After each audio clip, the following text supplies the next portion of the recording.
Hey guys, what's going on? It's Ash here coming at you today in Clash of Clans. Excited to share some cutting edge and innovative and crazy Town Hall 9 content with you guys today from OneHive. And before I get to that, you guys need to go ahead and check out Brutal Raids, aka Keegan, aka Keegan's Beauty. He's a great strategist and just has high quality content with high quality raids, such as the ones you'll be seeing today. But I'm visiting OneHive. How could I not mention Jake from OneHive?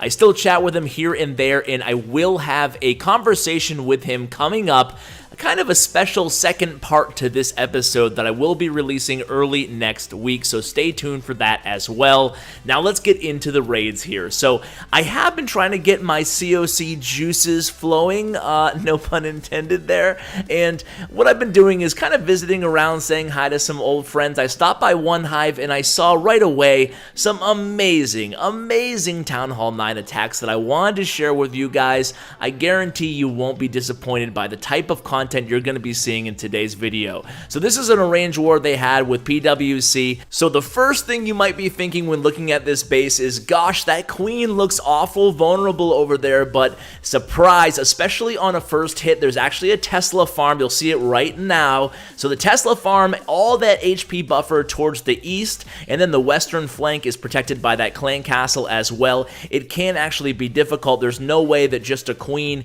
on a queen walk, for example, would be able to take out all that real estate on her own. So it can cause trouble on a fresh hit. Crazy moving, makes quick work of it. Make sure he uses the Valkyries as well. Got to take down that little sector there, and once that is down, you can basically methodically make your way around this base counterclockwise, dodging that one air sweeper, getting those balloons to cut in there to the core, and then from there it's pretty easy. Brings a heal spell to help keep those balloons alive.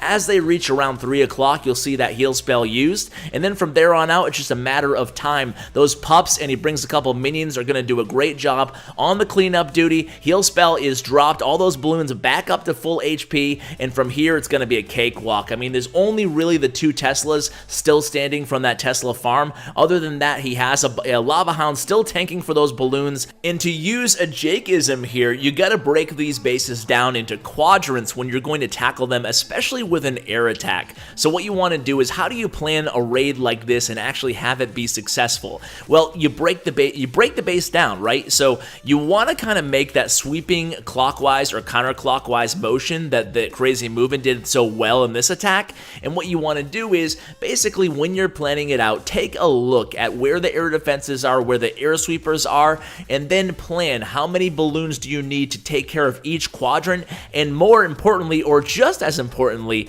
what can you do, or where can you deploy your troops so that you keep the kind of flow going here. You don't want to make sure that you deploy too early or too late on any of the given balloons or lava hounds. So let's move on to the second attack here. This is by Sir Good Pasture. Sir Good Pasture has been on the channel quite a few times now, and rightfully so. He's one of the best Town Hall 9 attackers in the entire game, maybe one of the best attackers in the entire game. I'm not sure if he has another account. I would guess he does, but who knows. Anyway, here he's going to do a queen walk. It's going to be a really long queen walk, if you can even call it that. It's more of just a queen charge type attack here. Going to take care of the lava hound right off the bat, and then eventually he's going to get that queen into the center of the base. And you can see here I'm clicking on the archer tower because just to illustrate how much value he's getting out of this baby dragon and a couple minions up north as well, basically doing a good job at kind of picking away the surrounding, the perimeter units. And the queen finally going to get into this base here using some wall breakers, earthquake spell down, so a nice open wide area to work with for the attacking queen. The defending queen is down right now, and now it's going to be pretty easy to get a ton of value from this queen. I mean, check out how well planned this raid is, right? Look at the expos. 2 things about the expos. Number 1 is they're set to air. Number 2 is they're kind of isolated a little bit in the western part of the base. So the queen is going to have free reign of that big open area. Then he's going to drop the bowlers and the king. It would have been nice if that Northern Expo locked onto the king or one of the bowlers. That does lock onto the queen, but it's not going to be a big deal. Remember, SGP still has his queen ability to be used. So he's sitting on a bunch of baby dragons, a Valkyrie or two, and he's going to start doing a little cleanup around the edges here. Don't want to go ham with the baby dragons just yet. Have to make sure that air defense is down. If you're going to drop baby dragons right into an air defense, you might as well be kissing them goodbye. So very, very patient here. This is such a well-planned raid that, you know, I mean, a lot of attackers at this point would start to get a little bit restless right now. Using the baby dragons perhaps a little bit early before those air defenses go down, not Sir Good Pasture. He's going to wait, play things cool, calm, and collected. He's going to send in none of the additional baby dragons at this point. He's saving them for that last cannon and archer tower up around, you know, 10 o'clock there. I mean, there's not that many left on the board there, Ash. So he's gonna pop the queen ability in just a second here to get through the wall, and then once that is down, all those air mines trigger, and here come the final 3 baby dragons to finish the job. Truthfully, probably didn't even need the baby dragons there. Very, very nice, innovative raid. That's gonna be the keyword of the day here. Now look who it is, guys.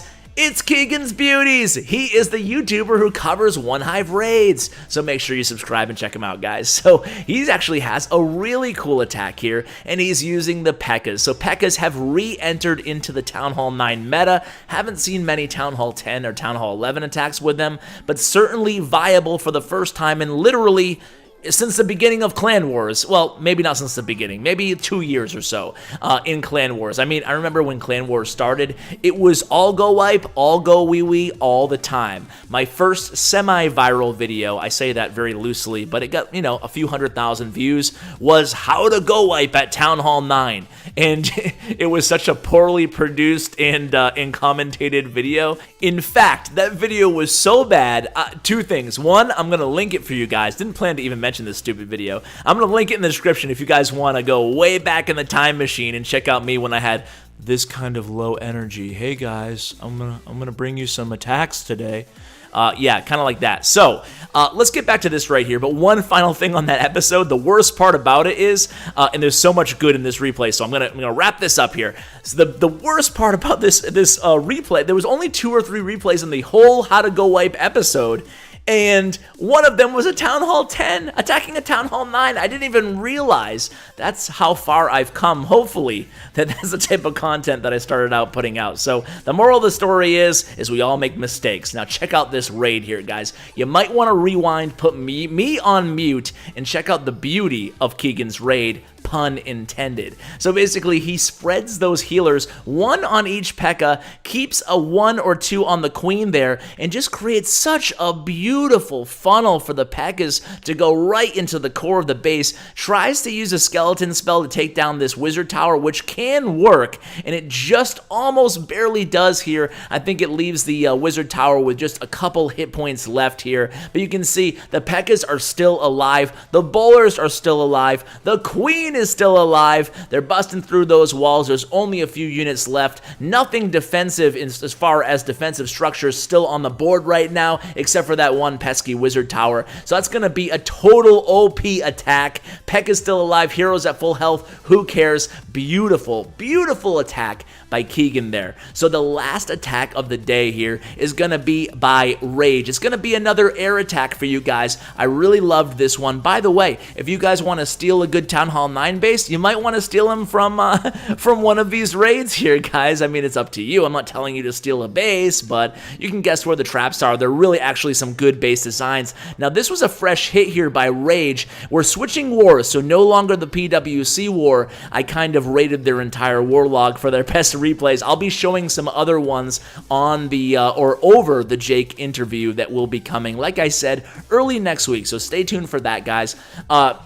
So while you watch this replay, and this is a fantastic replay again, I'm kind of torn. Do I do play-by-play or do I tell you a little story? Maybe I'll try to do both. So check out the Dragons down the south here. Zapquaked 2 air defenses right off the bat. You'll notice no spells left at this point. He does have the Lava Hound. That Lava Hound's going to come in from around 12 o'clock, heading towards that last air defense, and then it's going to be a cakewalk from there. I love raids like this, these hybrid dragon armies.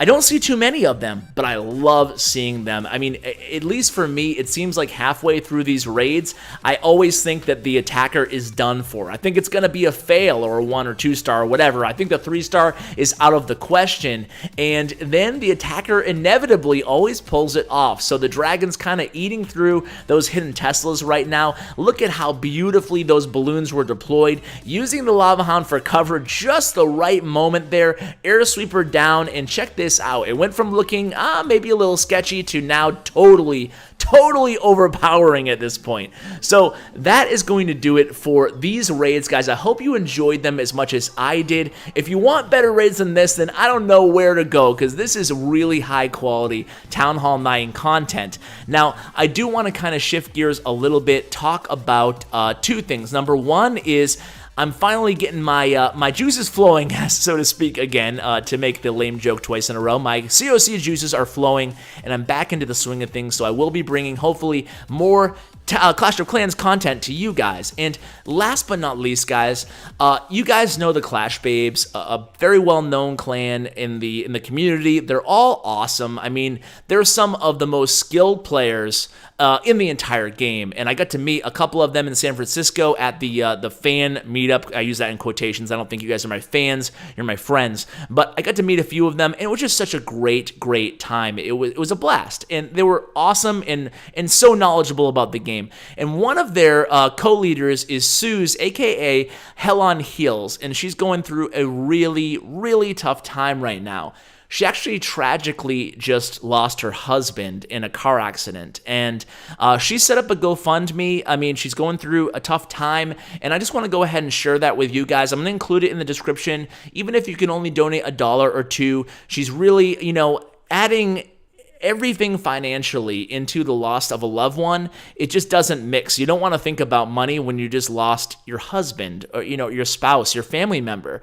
But at the same time, it's reality. You have to, you know, keep the house. You have to keep your car. You have to keep your kids in school. So there's just a lot of factors there. So anything you want to do for a fellow clasher, a fellow babe, you know, be sure to contribute if you can, guys, or at least give her some support on Twitter. I'll include her Twitter handle as well. Tell you love her, tell you support her from the Clash family. So guys, thank you so much for watching, and as always, take care, guys.